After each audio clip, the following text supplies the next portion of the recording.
Thank you. Thank you for having me, and thank you, Professor Kim.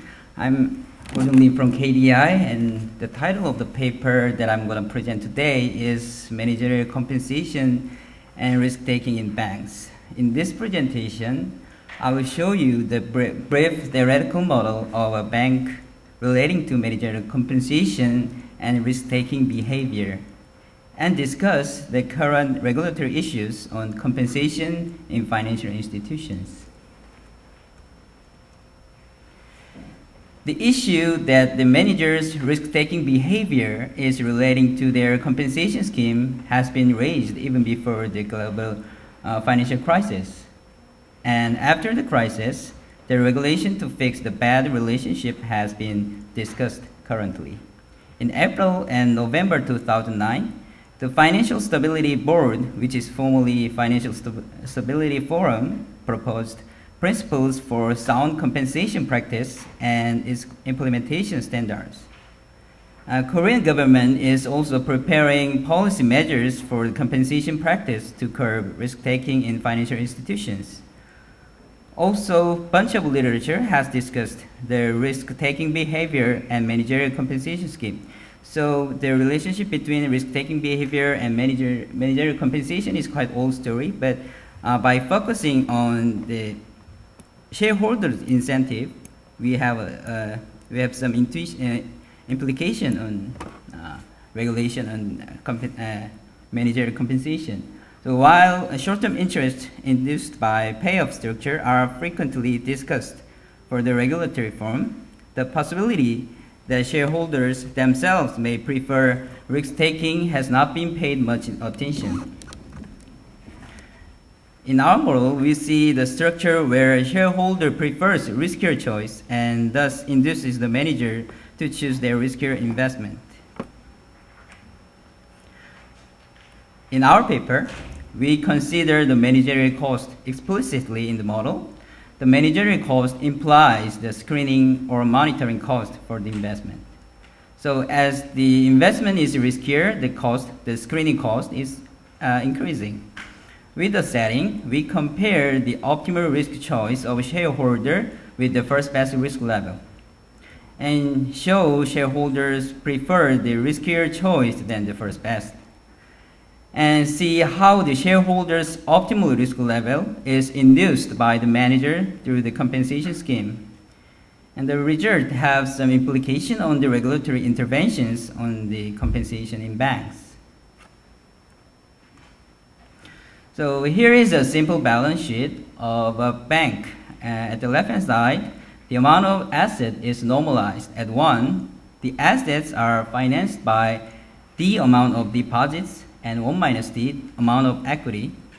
And assets and gains from the asset investment are distributed to depositors and shareholders after the return from the investment is realized, because this model is just static. Alpha, which is 1 plus R times D, is given to depositors first if the gross profit is greater than alpha, or all of them are given otherwise. And then the rest of them are given to shareholders. So here are basic assumptions of our model. Let X be the overall asset value. The distribution of X follows a density function Fx, which is symmetric around mean mu. The support of the distribution is mu plus minus delta. So keep in mind this distribution is like uniform distribution, for example. Then support this mean mu plus minus delta, and density function is 1/2 delta. So mean mu is a function of delta. So when delta is equal to 0, so there is no risk, then the mean equals to the risk-free rate, and delta is positive, mean is greater than risk-free rate. So it is increasing in delta, which means high risk, high return. Mu prime delta is between 0 and a half, and mu double prime is less than 0. So as the return is more volatile, the expected return is diminishingly higher. As mean and variance are described by delta given family of distribution. Density function, so density function fx can be parameterized by delta. So once the asset value x is realized, depositors' expected return and shareholders' expected return are functions of delta. So I will say VD delta and VS delta respectively. And first, let's look at the return functions. By the distributing rule, depositor has mean function and shareholder has max function.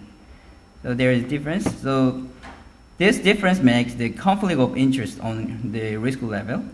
And let V delta be sum of two expected return, which means the expected value of x mu delta. And here we introduce the monitoring cost or risk management cost function C. So the cost function C is a convex function of delta.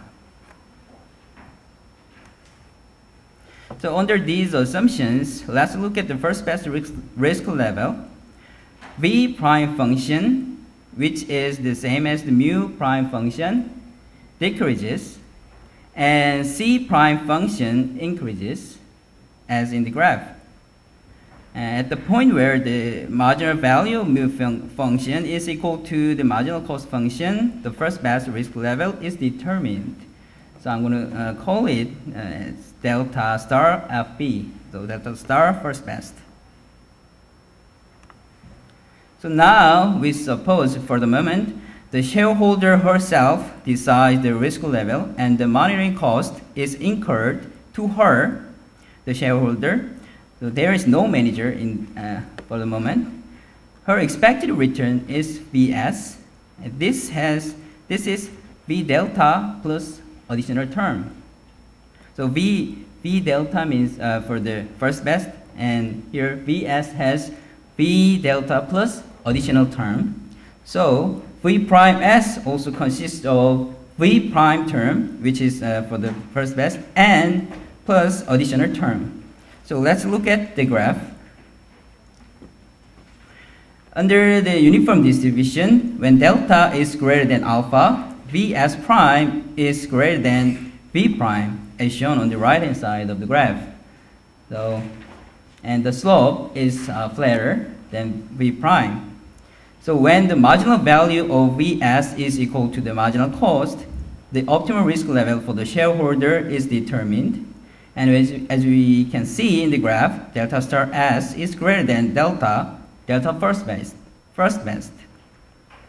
So this means the shareholder prefers the riskier asset investment than the first best. This result comes from the shape of the shareholder's payoff function. When you look at the left-hand side of the graph, it is the payoff of the shareholder, and the shareholder's payoff increases only when x is greater than alpha, which is 1 plus RD. So shareholder's payoff function is convex. So that makes the shareholder prefer the riskier asset investment. And now let's consider the case when the shareholder hires a manager who chooses the risk level, and the monitoring cost is incurred to the manager. Then define Wx as the manager's wage, and as the wage is a function of x, the expected value of the wage is a function of delta, which is omega delta. So I'm going to define the expected value of Wx as omega delta. And we assume the manager's choice on delta is not observable by the shareholder. So we need an incentive compatibility condition. So manager maximizes his own expected utility, which is omega delta minus C delta. And for the manager to stay in the relationship, we need the participation condition. And here U bar is the outside option of the manager. Then by the equality of the participation condition, when you plug the participation condition into the objective function, then the objective function is exactly the same as the objective function without the manager. So the shareholder wants the same risk level, delta star S. Delta star S was chosen by shareholder in the previous setting, and now with the manager, the shareholder still wants the same optimal risk level, delta star S, to be induced by the manager. So by offering an appropriate omega function, which is shown on the graph, the shareholder can induce the manager to choose delta star S. So now we examine the appropriate omega functions, which is the wage function of the manager, to induce delta star S with 3 common types of wage schemes: stock grants, stock options, and one-shot bonus. First, let's consider the stock grant. If there is no limit on the number of stocks to be given to the manager, the shareholder easily makes the manager choose delta star S. When k is equal to 1, extremely, omega prime function is exactly the same as vs prime function. So in the graph, here there is an omega prime function, and previously, without the manager, we have v prime s function. So two functions are exactly the same by making k being equal to 1. So this wage scheme is very similar to so-called selling the firm scheme in the contract theory literature, which makes the manager the residual claimant. So in the real world, this wage scheme is quite extreme, but this can be a benchmark to examine the stock option wage scheme later. And under the given stock option scheme, with the number of options k and the striking price ps, the omega prime function goes as the right graph. So it's quite small, but their omega prime SO means when we have stock options, and omega prime SG means when you have the function when we have stock grants. So then it is greater than k times v prime when delta is greater than ps, striking price, and finally cut the c prime function and delta star s.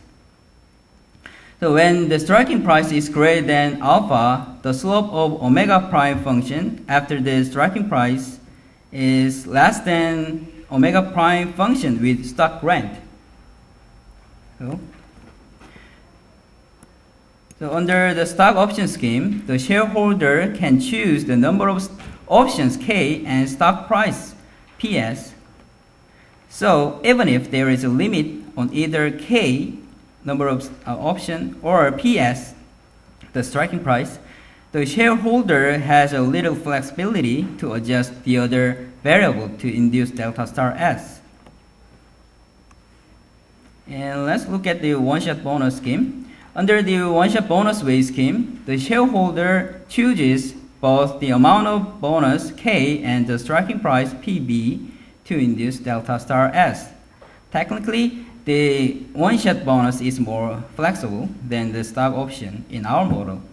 Therefore, as the regulation on the stock grants or stock option gets stronger, the shareholder prefers the one-shot bonus as an alternative to induce delta star s. So far we have a quite general model. So here we have a simple example with mean preserving spread. So I'm going to cover this example very briefly. In this example, the mean doesn't change as delta changes. So it's like the mean preserving spread around the mean m. Then the first best level of the delta is naturally 0 because there is no gain on the expected value as delta increases. So the graph shows the first best, in this case, 0. And shareholder prefers positive risk level, delta star s under some technical conditions. So shown on the graph, delta star S is positive, so it's different from the first best. With the stock rents weight scheme, omega prime function can mimic Vs prime function, so delta star S can be achievable. It's exactly the same as before. And this stock option is quite interesting. Under stock option weight scheme with the striking price M, which is the mean, we have a linear omega function. So by adjusting K, delta star S can be reached. And with one-shot bonus scheme, delta star S can be achieved by picking the appropriate K and PB. So in sum, due to the convex payoff structure, the shareholder prefers the riskier asset investment than the first best. The riskier portfolio can be implemented through the appropriate compensation structure of the manager. Our results give some ideas related to regulatory interventions to the compensation in banks. Regarding the regulatory intervention, restriction on stock-based compensation is needed but not sufficient. Under the restriction, risk-taking can be implemented by various types of bonus scheme with flexible form. Various compensation instruments should be reviewed altogether. And secondly, transparent disclosure of the compensation scheme can be desirable. Compensation scheme may provide useful information both to shareholders and depositors. So one possible option is rewarding the manager partly with debt bond-based payoffs. That might be helpful to recoup the downside risk. As Tung proposed in the working paper, we can think about the manager's weight scheme partly with his bank's public subordinated debt securities. And we wanted to cover whole case of Korea, but for empirical study in the case of Korea, the results are very limited. So we are still working on it to prove the model. We are examining the relationship between stock-based compensation and risk-taking behavior in Korean banks. But because of some reasons, the study is not going well. First of all, the number of observations is small, so it's hard to get the reliable result. Secondly, only the sum of total compensation across all the listed executives for a bank is available. It's not about individual compensation. And managers in some Korean banks are compensated with bank holding company stocks, not with the bank stocks. So it's quite difficult to align the manager's incentives with shareholders. Now we are still trying to improve the model with better empirical strategies. For the conclusion, in a simple model of a bank with managerial cost, due to the limited liability feature of the shareholder's reward, she prefers riskier asset portfolio. The riskier asset choice can be implemented by various managerial compensation. So, for the prudent risk management, the regulator may have to intervene through careful restrictions on stock-based compensation and excessive one-shot bonus. Secondly, the disclosure of the managerial compensation scheme. And finally, possibly the inclusion of debt-based payoff. Thank you.